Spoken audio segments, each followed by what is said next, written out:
Olá, graça e paz, quem fala aqui é o Fernando Gomes e eu vim trazer para você mais um vídeo da nossa série sobre a teologia do corpo São João Paulo II. E o tema hoje promete, como sempre promete, o tema hoje é corpo e alma superando os extremos. Eu quero convidar você, se você não é inscrito no nosso canal aqui ainda, clica aqui e se inscreva, clica aqui no botãozinho inscrever-se. E se você também quer receber todos os avisos dos novos vídeos, tem um sininho aqui embaixo, clica no sininho e você vai receber as nossas notificações, tá?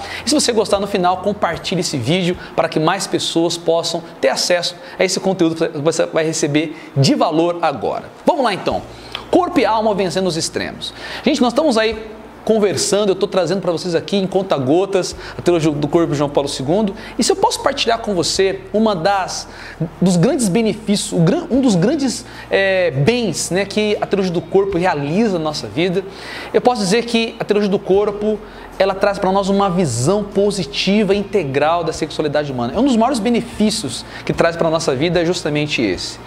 Só que veja bem, para João Paulo II, através da teologia do corpo, nos dar essa visão positiva sobre a sexualidade, ele tem que percorrer um caminho.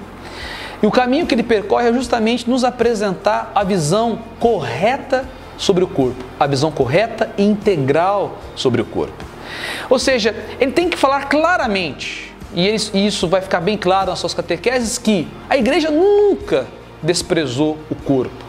O cristianismo nunca desprezou o corpo humano como muitas pessoas pensam. Nunca desprezou o corpo, nunca desprezou o sexo, nunca desprezou os desejos sexuais, nunca desprezou o matrimônio, nunca. Só que também o cristianismo nunca supervalorizou o corpo, o sexo, o prazer e a relação sexual. Ou seja, o cristianismo nunca idolatrou o corpo e a sexualidade humana. Então veja bem, a grande contribuição para uma visão positiva da sexualidade que João Paulo II nos dá é justamente nos apresentar uma visão correta e integral do corpo. E para isso, justamente, ele nos ajuda a vencer aquele conflito que muitos de nós vivemos e que nós temos que superar, que é essa dicotomia, essa separação que nós fazemos entre corpo e alma. Nós separamos com muita facilidade. Existe como que uma divisão dentro de nós, isso é fruto do pecado original, entre a dimensão física e espiritual. É como se tivesse acontecido pelo pecado uma fissura, uma rachadura, e parece que existe um conflito. E a gente muitas vezes se deixa dobrar por esse conflito e nós não entendemos e não buscamos a origem e aquilo que é a realidade do ser humano, que é a união perfeita entre corpo e alma. O que é ser gente? O que é ser humano? É ser justamente essa união perfeita entre corpo e alma. Ser gente, ser humano é uma maneira do espírito conviver com a matéria, ou seja, é o corpo e a alma que juntos formam um único ser. Tá? Então veja bem, na verdade, nós nunca poderíamos falar corpo e alma separadamente. Nós falamos isso de maneira didática. Porque no ser humano elas são duas dimensões que unidas formam uma totalidade, ou seja, um único ser. Por quê? Todo ato humano ele tem consequências externas e internas. Ou seja, se uma pessoa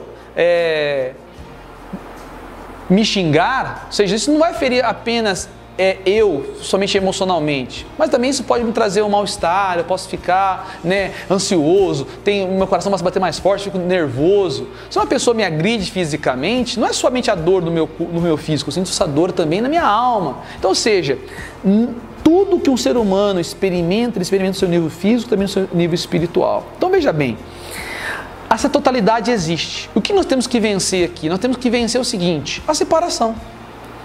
E principalmente os extremos. Quais os extremos que nós fazemos? Os extremos entre o desprezo do corpo e a supervalorização do corpo. O primeiro extremo é justamente o desprezo do corpo e da sexualidade.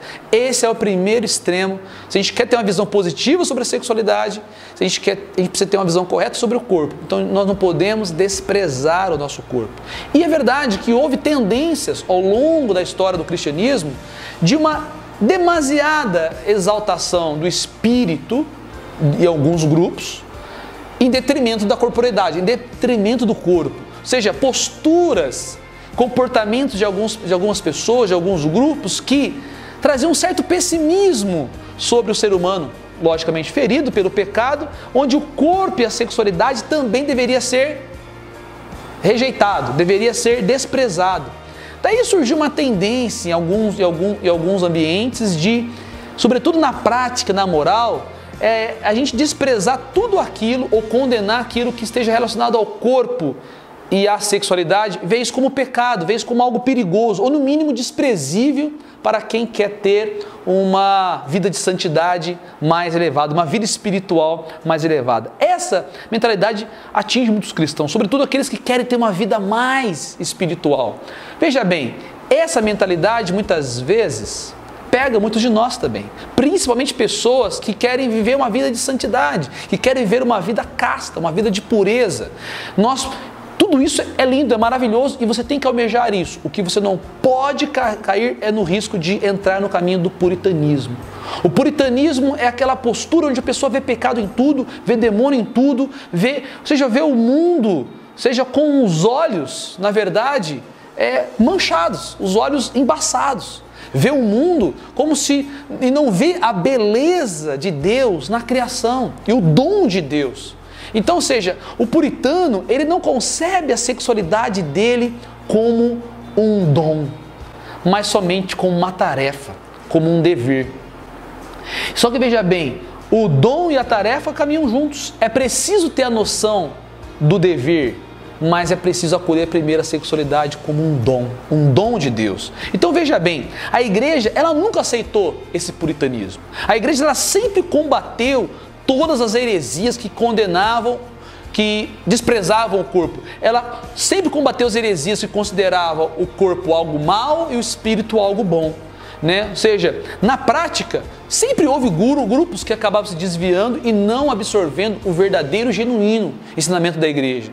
Mas a igreja sempre se posicionou nos seus documentos, nos seus concílios, no seu ensinamento, no seu magistério, sempre se posicionou para reconduzir aqueles que eram, por exemplo, os cátaros, os albigenses, os jansenistas, sempre teve uma postura clara. O cristianismo não despreza o corpo. O corpo é criado por Deus. Ele foi sim. O ser humano foi feito pelo pecado, e corpo e alma, não somente no seu corpo. Então veja bem, e não raro eu percebo muitas vezes no meu apostolado com jovens e hoje também com casais, com famílias, muitos que querem viver uma vida espiritual elevada acabam por querer desprezar demasiadamente os seus corpos, quer aniquilar a sua sexualidade, quer muitas vezes viver uma vida espiritual totalmente desencarnada e principalmente ver a tentação do demônio em tudo. Então, ou seja, a pessoa teve uma reação na sua sexualidade, o demônio está aqui, já está me rondando, já está querendo me derrubar aqui, já quer passar a rasteira em mim, entendeu? A pessoa teve uma reação própria, até fisiológica, na sua sexualidade. Tá vendo? O Ricardinho quer me passar a rasteira, tá vendo? A cruz sagrada seja minha luz. Gente, veja bem, existe a tentação, existe sim a tentação, existe a concupiscência em nós estamos inclinados ao erro. Mas existe aquilo que é o dom de Deus, aquilo que é a beleza de Deus, aquilo que é a graça de Deus, que é a tua sexualidade, os hormônios que estão aí, sabe? A tua dimensão erótica, tudo isso você tem que direcionar isso, aceitar o dom de Deus, a sua sexualidade é um dom de Deus, aceitá-la e orientá-la, direcioná-la, canalizá-la, aceitá-la como um dom, mas aceitar a tarefa de você cuidar desse dom, de você zelar por esse dom, de você guardar esse dom. Portanto, o puritanismo na história da igreja, ele sempre esteve aliado com a heresia. Então, ou seja, o próprio São João Crisóstomo, quando ele ensinou sobre ele falava sobre o ato sexual, ele disse uma frase assim, São João Crisóstomo, quando ele falava sobre a beleza e a santidade do ato sexual do matrimônio, ele disse assim: essa coisa de você corar de vergonha diante daquilo que é puro, é típico dos hereges. Ou seja, ele estava falando isso relacionado à relação sexual dos esposos, que se amam no leito conjugal. Ou seja, esse negócio de você ficar com esse respeitinho humano, essa vergonha diante daquilo que é puro, é coisa de herege, ou seja, não está dentro da mentalidade do ensinamento cristão, do ensinamento católico. Portanto, vencer esse primeiro extremo, vencer o extremo do desprezo do corpo e da sexualidade, mas agora também vencer um outro extremo, que é o extremo de supervalorização do corpo supervalorização da sexualidade, supervalorização e idolatria do prazer. Só que isso eu quero guardar para o próximo vídeo. Se você está gostando desse assunto, eu espero você no próximo vídeo, onde eu vou continuar esse vídeo de hoje. Se você gostou do vídeo, compartilha com outras pessoas, que eu quero continuar falando para você agora sobre outro extremo, que é a idolatria, né, do prazer, do sexo. Que Deus abençoe você. Eu acredito no amor autêntico. E você, hashtag Teologia do Corpo para todos. Um grande abraço.